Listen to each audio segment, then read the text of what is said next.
رہی تھی دو super powers, اور دونوں جزیرہ نمائے عرب کے سر پر بیٹھے. اسی طرح ہرقل نے جب اس کو حضور کا نامہ مبارک پہنچا کہ پرختے اڑ گئے حضرت عمر رضی اللہ تعالیٰ عنہ کے ہاتھوں، تو ان کے دلوں میں حضرت عمر کی دشمنی. انہوں نے فرمایا پھر ایک چکی ذرا مجھے بھی بنا دینا.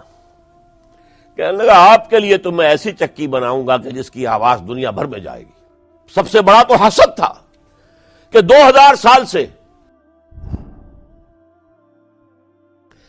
حضرت فاروق عمر فاروق رضی اللہ تعالیٰ عنہ کا عہد خلافت، یہ اسلام کے ایکسپینشن کا دور ہے. اب جو وہ انٹرنل ڈفتی ختم ہو گئی، انٹرنلی کنسولیڈیٹ ہو گیا انقلاب محمدی صلی اللہ علیہ وسلم، لہذا پوری طاقت کے ساتھ اب 3 لشکر نکلے ہیں، مشرق کے لیے، شمال کے لیے، مغرب کے لیے، اور فتوحات کا دائرہ شروع ہوا. 10 برس حضرت عمر رضی اللہ تعالیٰ عنہ کے خلافت کے وہ ہیں، نوٹ کیجئے، جس میں ایک سلطنت 2 سپر پاورز اس وقت کی تھی، کئی 100 سال سے چلی آ رہی تھی 2 سپر پاورز، اور دونوں جزیرہ نمائے عرب کے سر پر بیٹھی ہوئی تھی. سلطنت ایران، عراق سے ہو کر سلطنت ایران کہ خسرو کے زمانے سے، ذوالقرنین کے زمانے سے عظیم مملکت تھی، سپر پاور. دوسری طرف سلطنت روما، دی رومن امپائر، 3 بر اعظموں کو محیط تھی. رومن امپائر پورا شمالی افریقہ اس کے تحت تھا، پورا مغربی ایشیا اس کے تحت تھا، شام اس کے تحت تھا، ترکی اس کے تحت تھا، اور یورپ کا سارا مشرقی علاقہ اس کے تحت تھا. Roman empire. آپ کو معلوم ہے حضرت عمر کے زمانے میں رضی اللہ تعالی عنہ سلطنت کسریٰ کے تو پرخچے اڑ گئے، نام ختم ہو گیا، وجود نہ رہا عظیم سلطنت کسریٰ. حالانکہ آپ کے علم میں ہوگا ان کا بڑا شاندار ماضی تھا، کہ خسرو اور کیقباد بڑے بڑے، یہ کیانی کہلاتے ہیں. یہ کیاں جو ہے یہ بڑی عظیم ایک یوں سمجھیے کہ خاندان تھا بادشاہوں کا. لیکن یہ کہ وہ پوری سلطنت کسریٰ ختم ہو گئی. کیوں؟ اس نے حضور کے نامہ مبارک کو چاک کیا تھا، اور حضور نے فرما دیا تھا صلی اللہ علیہ وسلم، خسرو نے میرا خط نہیں چاک کیا، اپنی سلطنت چاک کر دی. اور واقعتاً سلطنت کسریٰ جو ہے ختم ہو گئے، نام و نشان ختم ہو گیا. دوسری طرف سلطنت روما تھی، عیسائیوں کے ساتھ، چونکہ وہ تھی کرسچین، عیسائیوں کے ساتھ حضور کے زمانے میں کوئی براہ راست تصادم نہیں ہوا تھا. سارا تصادم ہوا تھا یا مشرکین عرب سے اور یا یہودیوں سے. عیسائی جو ہے عربین پیننسولا میں تھے ہی نہیں، یمن کے علاقے میں کچھ تھے لیکن ان کی کوئی حیثیت نہیں تھی، لہذا کوئی کنفرنٹیشن نہیں ہوئی. دوسرے عیسائیوں میں ابھی اہل علم موجود تھے، جیسے آپ کو معلوم ہے نجاشی بادشاہ کیسے ایمان لے آیا. اس نے حضرت عیسیٰ کے بارے میں پوچھا، حضرت جعفر طیار رضی اللہ تعالی عنہ نے سورہ مریم کی آیات پڑھ کر سنائی، اور اس نے کہا بین ہی جو ان آیات میں تم نے پڑھا ہے، عیسیٰ کی حقیقت اس سے تن کے برابر بھی زیادہ نہیں ہے. اسی طرح ہرقل نے جب اس کو حضور کا نامہ مبارک پہنچا، اس نے جو بھی پیغامبر آئے تھے ایلچی، ان کا اکرام کیا، احترام کیا. وہ عالم تھا، جان گیا کہ یہ نبی آخر الزماں ہے، چاہتا تھا کہ میں ایمان لے آؤں بشرطے کہ میرے سارے درباری سپہ سالار بھی ایمان لے آئیں. جیسے کہ سن 300 عیسوی میں پوری رومن امپائر نے عیسائیت اختیار کی تھی، اس سے پہلے وہ بت پرست تھے. 300 عیسوی میں سلطنت روما کا جو ایمپرر تھا وہ ایمان لے آیا حضرت عیسیٰ پر. اس وقت تک ظاہر بات ہے اسلام حضرت عیسیٰ کا دین تھا، حضور تو ابھی آئے نہیں، حضور کے آنے میں تو ابھی 300 برس سے باقی ہیں.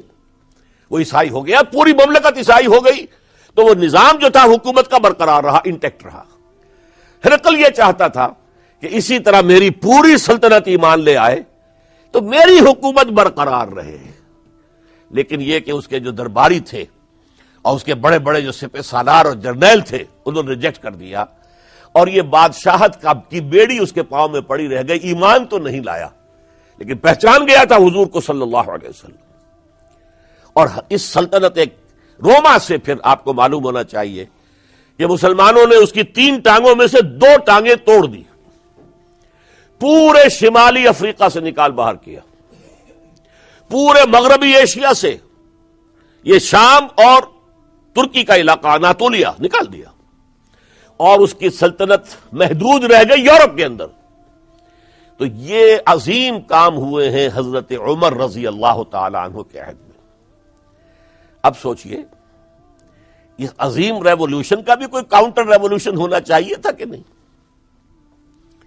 ایرانی بڑے زبردست نیشنلسٹ لوگ تھے، نسل پرست، اپنی نسل پر فخر کرنے والے.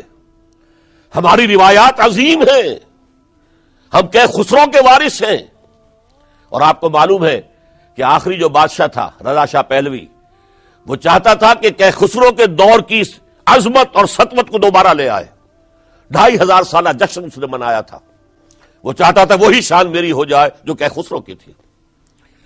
یہ جو ان کے اندر نیشنلزم تھا، جب ان کی سلطنت کے پرخچے اڑ گئے حضرت عمر رضی اللہ تعالیٰ عنہ کے ہاتھوں، تو ان کے دلوں میں حضرت عمر کی دشمنی، وہ خون کے پیاسے ہو گئے عمر کے رضی اللہ تعالیٰ عنہ. میں یہاں آپ کو ذرا ایک حوالہ دے دوں. فردوسی نے جو شاہ نامہ لکھا، حالانکہ وہ مسلمان تھے لیکن چونکہ پرانے ایرانی ذہن کی عکاسی کر رہے تھے، تو انہوں نے جب کہ عرب فوجیں آئی ہیں تو اس نے ایران کا جو اپنے اوپر فخر تھا اس کی ترجمانی کرتے ہوئے لکھا ہے: زشیر شتر خوردن و سوسمار عرب را بجائیست آیت قرار کہ تختے کیارا کنند آرزو تفو برتو اے ترک کرداں تفو. کہ یہ عرب اونٹنیوں کا دودھ پینے والے، گوہ کھانے والے. یہ گوہ ایک بڑی سی چھپکلی کا جیسا جانور ہوتا ہے جو صحرا کے اندر ہوتا ہے، اور وہ اپنا ایک گھر بنا کر رہتا ہے، اسے کھاتے تھے. تو یہ گوہ کھانے والے، اونٹنیوں کا دودھ پینے والے عرب، آج ان کی یہ جرت، یہ جسارت، یہ ہمت کہ تخت کیاں کنند آرزو، کہ وہ آج آرزو کر رہے ہیں کہ کے سلطنت کے کا تخت جو ہے وہ ہمیں مل جائے. تفو برتو اے چرخ گرداں تفو، تف ہے تجھ پر اے گردش کرنے والے آسمان، تف ہے تجھ پر. لہذا اب کاؤنٹر ریولیوشنری موومنٹس آئی ہے. حضرت عمر کی شہادت اس کا نتیجہ ہے. ہرمزان ایک جرنیل تھا اور اس کے جنگی جرائم اتنے شدید تھے ایرانی کے کہ واجب القتل تھا. وہ گرفتار ہو کر حضرت عمر کے سامنے پیش کیا گیا. حضرت عمر نے فرمایا یہ واجب القتل ہے، اس کی گردن اڑا دی جائے. اس کی چالاکی دیکھیے. اس نے کہا امیر المومنین، اے مسلمانوں کے امیر عمر رضی اللہ تعالی عنہ، مجھے ذرا پانی پلوا دیجیے. حضرت عمر نے فرمایا پانی لا دو. ایک کٹورے میں پانی دے دیا گیا. پھر کہا دیکھیے امیر المومنین، مجھے ضمانت دیجیے کہ جب تک میں یہ پانی پی نہ لوں مجھے قتل نہیں کریں گے. فرمایا ہاں ہاں تم پانی پی لو، جب تک یہ پانی تم نہیں پیو گے ہم قتل نہیں کریں گے. اس نے وہ کٹورا پھینک دیا. نہ اب میں یہ پانی پی سکتا ہوں نہ آپ مجھے قتل کر سکتے ہیں، کیونکہ آپ کا ہے یہ کہ جب تک میں یہ پانی نہیں پیوں گا آپ مجھے قتل نہیں کریں گے. اس ہیلے سے جان بچا گیا. پھر اس شخص نے ابو لولو فیروز، ایک غلام تھا، اسے اس کام کے لیے تیار کیا. حضرت مغیرہ ابن شعبہ کا غلام تھا وہ، اور حضرت مغیرہ نے اس سے روزانہ کی ایک اجرت کہ تم کام کرو، مجھے صرف 7 آنے روزانہ دے دیا کرو. اس نے آ کر حضرت عمر سے کہا کہ میرا جو آقا ہے مغیرہ ابن شعبہ، یہ مجھ سے بہت زیادہ طلب کرتا ہے. حضرت عمر نے پوچھا کیا دیتے ہو؟ 7 آنے. تم کرتے کیا ہو؟ کہ میں نجار بھی ہوں، میں لوہار بھی ہوں، میں یہ کام کرتا ہوں. فرمایا اتنے پیشوں کا جاننے والا اس کے لیے یہ روزانہ کا ٹیکس، یہ زیادہ نہیں ہے، یہ تمہیں دینا چاہیے۔ اس نے کہا میں چکیاں بھی بناتا ہوں۔ حضرت عمر نے فرمایا پھر ایک چکی ذرا مجھے بھی بنا دینا۔ کہنے لگا آپ کے لیے تو میں ایسی چکی بناؤں گا کہ جس کی آواز دنیا بھر میں جائے گی۔ وہ شخص ہے اور ہرمزان کی سازش کے تحت وہ ایرانی جسے بعد میں ایرانیوں نے کیا کہا، جس نے قتل کیا حضرت عمر فاروق کو، حضرت ابو لولو فیروز۔ آج بھی ایران میں اس کی قبر کی تفسیریں بکتی ہیں بازار کے اندر، حضرت ابو لولو فیروز۔ وہ آیا ہے مسجد نبوی میں اور آ کر اس نے، جبکہ حضرت عمر رضی اللہ تعالی عنہ امامت فرما رہے، حملہ کیا، 5-6 وار خنجر کے کیے۔ حضرت عمر رضی اللہ تعالی شدید مجروح ہو گئے۔ یہ انتقام تھا جو عجم نے، وہ سلطنت کے جس کے ٹکڑے ختم ہو گئے تھے، جس کا ٹکڑے کر دیے گئے تھے، اس نے انتقام لیا عالم اسلام سے۔ سمجھا انہوں نے یہ تھا کہ شاید یہ پوری عمارت اسی ایک ستون پر کھڑی ہے، حضرت عمر ہی کے ستون پر کھڑی ہے، اس ستون کو گرا دو گے پوری عمارت گر جائے گی۔ لیکن ثابت ہوا نہیں، یہ محمد کی بنائی ہوئی عمارت ہے صلی اللہ علیہ وسلم۔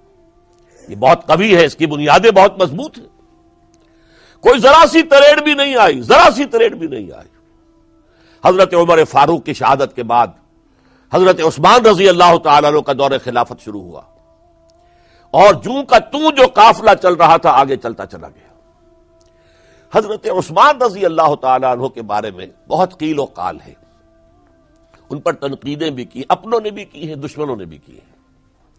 لیکن بات جان لیجئے، یہ تاثر غلط ہے کہ ان کے پورے دور خلافت کے اندر فتنہ رہا یا ہنگامہ رہا، قتل غلط۔ 10 برس خلفائے راشدین میں طویل ترین دور خلافت حضرت عثمان کا ہے رضی اللہ تعالیٰ عنہ، 12 برس۔ حضرت ابو بکر کے تو 2.25 برس تھے، حضرت عمر کے 10 برس تھے، ان کا 12 برس، اور 12 میں سے 10 سال ایسے تھے بعین ہی جیسے حضرت عمر کے 10 سال تھے۔ امن و امان ہے، سکون ہے، چین ہے، اور قافلہ اسلام بڑھ رہا ہے، فتوحات کا دائرہ بڑھتا چلا جا رہا ہے، فتوحات سیلاب کے مانند آگے بڑھ رہی ہیں۔ تھمتا نہ تھا کسی سے سیل رواں ہمارا یہ سیل رواں کوئی روکنے والی کوئی طاقت دنیا میں رہی نہیں تھی۔ کسرا ختم، سلطنت ایران ختم، اور دوسری سپر پاور سلطنت روما، اس کی 3 میں سے 2 ٹانگیں توڑ دی گئی، 1 رہ گئی۔ اب کون تھا؟ خارج میں کوئی طاقت نہیں تھی جو اسلام کے اس سیلاب کو اور پوری نوع انسانی پر اتمام حجت اور اللہ کے دین کو پہنچانے کے راستے میں رکاوٹ بن سکتی ہے۔ اب ایک فتنہ اٹھا، دیکھیے حضور کی کنفنٹریشن 3 مذاہب سے ہوئی تھی۔ ایک مذہب مشرکین کا، شرک کا قلع کما کر دیا گیا جزیرہ نما عرب سے، ختم ہو گئے۔ انہوں نے کاؤنٹر ریولوشنری موومنٹس اٹھائیں، حضرت ابو بکر کے زمانے میں ان کو کرش کر دیا حضرت ابو بکر صدیق رضی اللہ تعالیٰ عنہ، چاہے ہزاروں صحابہ شہید ہوئے۔ اس کے بعد دوسری طاقت کون تھی مذہبی؟ یہودی۔ یہود کے 3 قبیلے مدینے میں آباد تھے، بنو قینقاع، بنو قریظہ، بنو نذیر۔ 2 کو مدینے سے نکال دیا گیا ان کی بدعہدی کی وجہ سے، حالانکہ حضور نے مدینہ تشریف لاتے ہی ان سے معاہدے کر لیے تھے۔ ان کا میثاق مدینہ یہ در حقیقت ایک پیکٹ تھا، جوائنٹ ڈیفنس آف مدینہ کا۔ مدینہ پر اگر کوئی حملہ کرے گا، اور ظاہر بات ہے کہ ایک امکان تھا کہ مکے والے آ کر حملہ کریں، مشرکین مکہ، لیکن مدینے کا ہم تحفظ کریں گے مل کر، مسلمان اور یہودی۔ لیکن انہوں نے ہر موقع پر وعدہ خلافی کی۔ پہلے بنو قینقاع نکالے گئے، پھر بنو نذیر نکالے گئے۔ غزوہ احزاب کے موقع پر بدترین جو ہے بدعہدی بنو قریظہ نے کی، اور ان کو بڑی سخت سزا دی گئی، چونکہ انہوں نے خود کہا تھا کہ ہمارا فیصلہ سعد ابن معاذ رضی اللہ تعالی عنہ جو فیصلہ کر دیں گے وہ ہمارے حلیف ہے، جو فیصلہ کر دیں گے ہمیں قبول ہوگا۔ اور حضرت سعد نے تورات کے حکم کے مطابق فیصلہ کیا کہ ان کے جتنے جوان ہیں وہ قتل کر دیے جائیں گے۔ بڑی سخت سزا تھی کہ جو دی گئی ہے، اس میں کوئی شک نہیں۔ پھر ان کا اڈا تھا بہت بڑا خیبر میں، وہ نکال دیا گیا، وہاں سے انہیں نکالا گیا، اس کے اوپر مسلمانوں نے قبضہ کیا۔ جیسا کہ میں نے عرض کیا، عیسائیوں سے کوئی کنفرنٹیشن نہیں ہوئی تھی، لیکن ان دو کے ساتھ ایک مشرکین عرب کا خاتمہ ہوا اور ایک جزیرہ نما عرب سے یہودیوں کا خاتمہ ہوا۔ لہذا ان کے اندر جلن تھی، انتقام کی آگ تھی، سب سے بڑا تو حسد تھا کہ 2000 سال سے نبوت اور رسالت ہمارے پاس تھی، موسیٰ سے لے کر عیسیٰ تک علیہم الصلاۃ والسلام، 1400 برس ہماری تاریخ کے وہ ہیں کہ کوئی ایک لمحہ بھی نہیں تھا کہ کوئی نبی موجود نہ ہو۔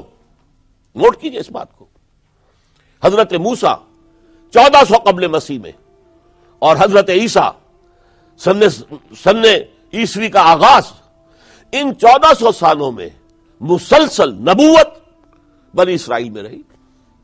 یہ حدیث ہے بخاری شریف کی، کانت بنو اسرائیل تسوسہم الانبیاء، بنی اسرائیل کی حکومت، ریاست، سیاست کا کام انبیاء کرتے تھے۔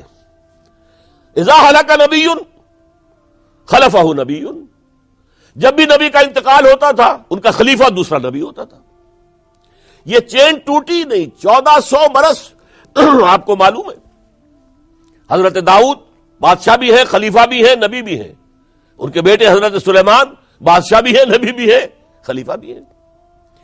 اسی طریقے سے یہ سلسلہ چلتا رہا، تورات انہیں دی گئی، انجیل انہیں دی گئی، زبور انہیں دی گئی، بے شمار صحیفے اور دوسرے چھوٹے نبیوں کو دیے گئے، لیکن پھر اللہ تعالیٰ نے نبی آخر الزماں کی حیثیت سے محمد الرسول اللہ کو چن لیا، جو اسرائیلی نہیں تھے، جو اسماعیلی تھے، حضرت ابراہیم کے بڑے صاحبزادے حضرت اسماعیل علیہ السلام کی اولاد میں سے۔ اس پر انہیں سخت رنج، حالانکہ وہ پہچانتے تھے حضور کو، ان کی کتابوں میں جو نشانیاں لکھی تھی وہ پوری حضور پر جو ہے متفق ہو رہی تھی۔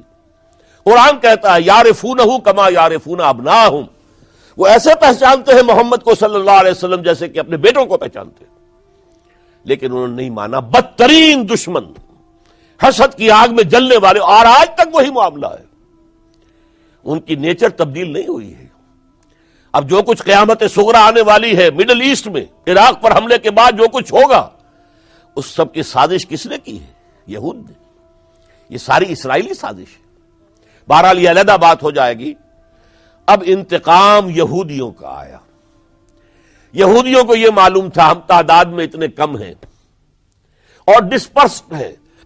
سن 70 عیسوی میں ایک رومن جنرل ٹائٹس، اس نے حملہ کر کے یروشلم بیت المقدس کی اینٹ سے اینٹ بجائی، 1,33,000 یہودی ایک دن میں قتل کیے، اور ان کا سیکنڈ ٹیمپل جو تھا، جو حضرت سلیمان نے بنایا تھا، معبد، عبادت گاہ، ہم تو اسے مسجد کہیں گے، مسجد اقصیٰ، لیکن انہوں نے اسے کہا ہیکل، ٹیمپل، اس کو گرا دیا تھا نبوکڈنضر نے 587 عیسوی میں۔ دوبارہ انہوں نے بنایا، اسے ٹائٹس نے گرا دیا، وہ آج تک گرا پڑا ہوا ہے، آج تک۔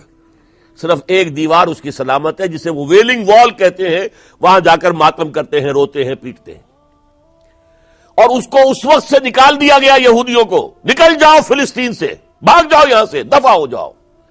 لہذا وہ ڈسپرس ہو گئے، کوئی یورپ چلے گئے، کوئی روس چلے گئے، کوئی ہندوستان چلے گئے، کوئی افریقہ کے ممالک میں چلے گئے، کچھ ایران میں آ گئے۔ یہ سب، اس کو وہ کہتے ہیں ڈایاسپورا، ہمارا وہ دور جس میں ہم دنیا میں منتشر تھے۔ جب پوری دنیا میں منتشر تھے تو ظاہر بات ہے کسی فوجی مہم کے ذریعے سے مسلمانوں سے انتقام لینا ممکن نہیں تھا، لیکن انتقام لیا ایک ایسی سازش کے ذریعے سے، ایک ایسا فتنۃ الکبریٰ جو ہے برپا کیا ہے، جس کا کہ میں ابھی آپ سے اندازہ کرتا ہوں، جس کے نتیجے میں حضرت عثمان رضی اللہ تعالیٰ عنہ شہید ہوئے۔ اس کو یوں سمجھیے کہ حضور کے دور میں جن لوگوں نے شہادتیں پیش کی، انہوں نے اسلام کو قائم کرنے کے لیے شہادتیں دی۔ اب دور خلافت راشدہ میں جو شہادتیں پیش کی گئیں، وہ اسلام کو قائم رکھنے کے لیے، جو عمارت بن گئی ہے اب گرنے نہ پائے، اسے دشمن گرا نہ دے، اس ڈیفنس کے اندر، اس تحفظ کے اندر جانے دی، ہزاروں نے دی۔